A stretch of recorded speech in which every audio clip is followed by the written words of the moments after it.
Our final inductee of the evening is the late Vern Toblan. In the bug biz for 56 years, Vern, AKA Mr. FICAM, was a stellar sales representative and industry consultant. Perhaps his greatest industry contributions came as pilot of Pi Chi Omega. Vern steered the professional pest management fraternity for nearly 15 years, from 2000 until he passed peacefully, surrounded by family, in 2014. We all miss straight-shooting Vern.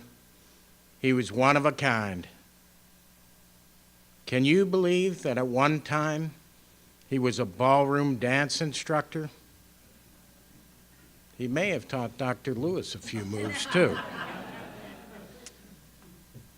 Let's take a look at Vern's luminous life.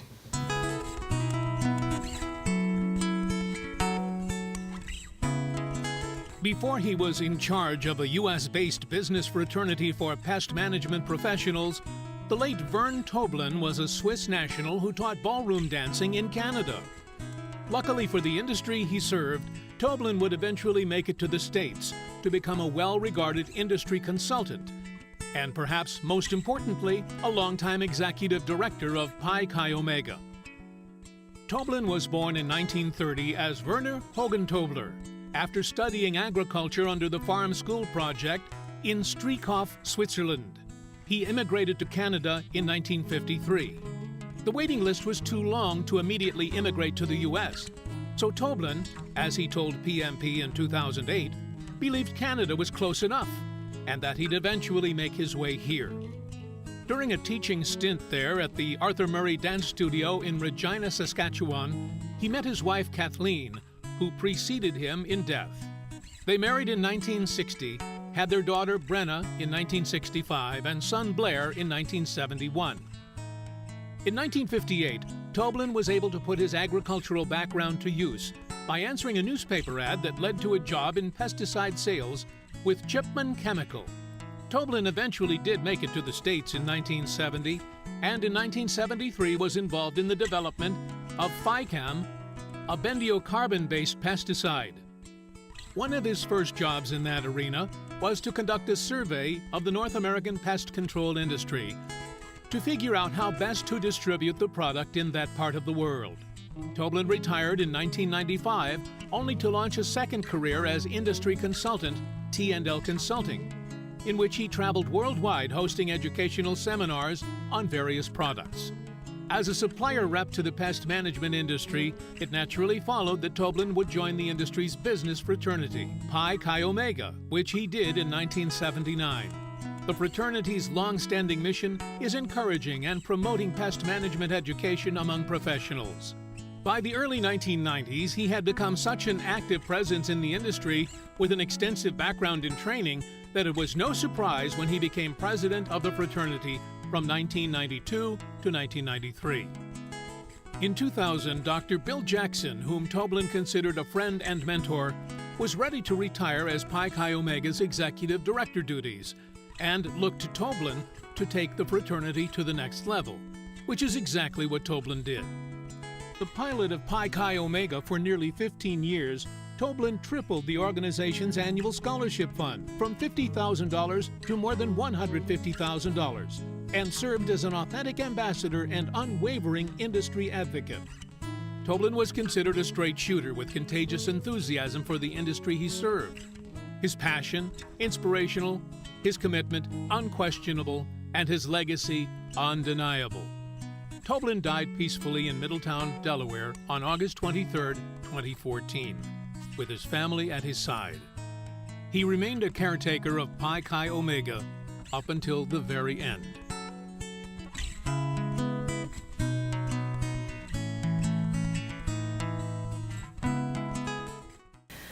Thank you, everyone involved in awarding our dad this honor. It's been very moving to hear all the kind words that everyone has had to say about our dad when we really didn't know all that much from our perspective just how involved he was in the industry. Although I had my suspicions, Every summer when I was visiting him, my husband and I would visit Delaware for 3 or 4 weeks, and it always seemed to occur right about the time that the newsletter had to be folded and sealed and labeled and taken to the post box. So I probably know many of you by virtue of your companies or your organizations because I've read those labels so many times. Neither one of us followed Dad into anything resembling the pest control industry. Well, I am a parent.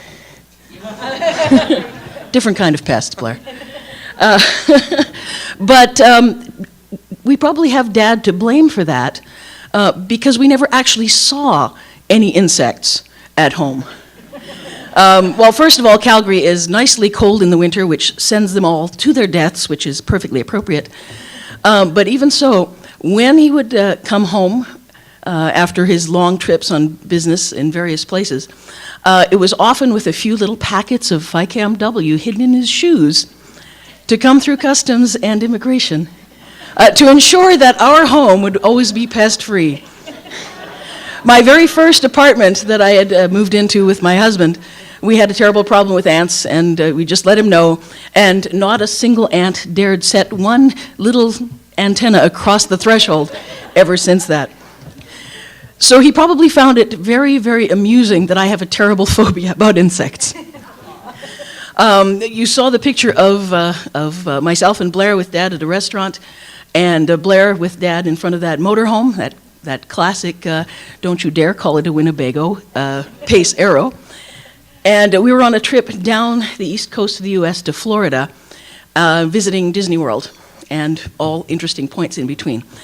And I wandered off one evening from the campground to the phone to call home to my boyfriend who was, missing me, and how come he didn't get to come on trips like this. And anyway, enough about him. Not my current husband. When I was, and just as well too.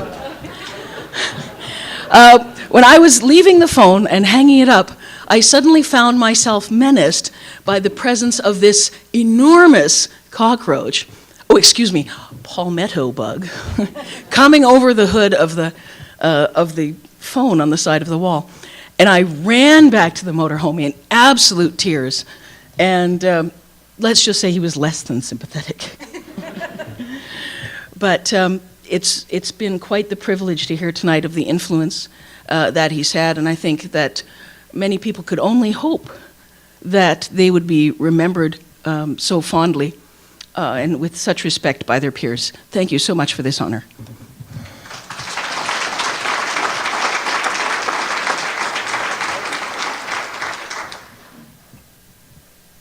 Indeed, it's been very touching to hear, the stories of my dad and the influence he's had on people and the effect he's had and the friendships he's had.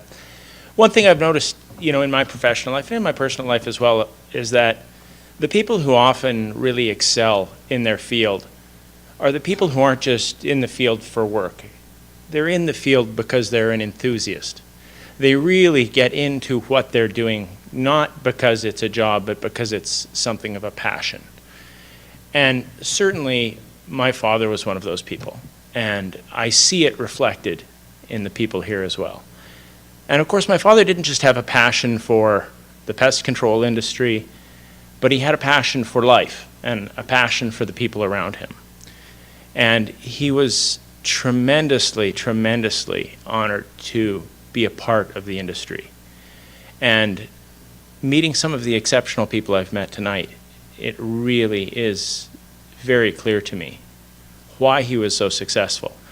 It wasn't just his contributions by any stretch. It was his membership in this family of people who care about what they do and cared about him and as he cared about them. And that made it, I think, really probably fairly easy for him to fall in love with what he did. And so that would be a huge contributing factor to the, to the success and the amount of effort he put into this. And I want to thank you all for that. I've heard some very touching stories, and it's always, it tugs on my heartstrings every time I hear about the fond recollections people have of my dad, but it's very fitting because, he always pursued these things with a passion, and it was infectious. Brenna get looped into, email campaigns, and I was frequently tech support. I'm in the IT industry myself, and so I was once in a while looped into these things. But, you know, and his longtime partner and cousin, who he lived with for the last 30 years of his life, he was, you know, she was in it too, up to her neck and helping get everything out. And Heidi Ross is she's right here with us in spirit. She couldn't be here with us in body, unfortunately, but, you know, we all feel that love, and my boys felt it too. You know, we got a box of Bugopoly, you know, insect-based Monopoly for my boys when they were young, and so we still have it. So, you know, it's there, and my son is considering my younger son is considering a career in biology right now. He's only in grade 9, so he's got some time to think about it, but wouldn't surprise me. The apple doesn't fall very far from the tree, as it happens. Sometimes it skips a generation. But anyway, so I wanted to thank you all. It's really tremendous. And my father said on a number of occasions, you know, when I die, no one is allowed to be sad. Which, if you know my dad, that's very much him. He loved life, and he just asked that when his friends gather, when his family gather, raise a glass to him, enjoy a good meal, remember your fond times with him, in the industry and out, and nothing would make him happier than this group gathering together and thinking of the good times that you all experienced with him. And I thank you for that, and I thank you for embracing him and making his life so wonderful.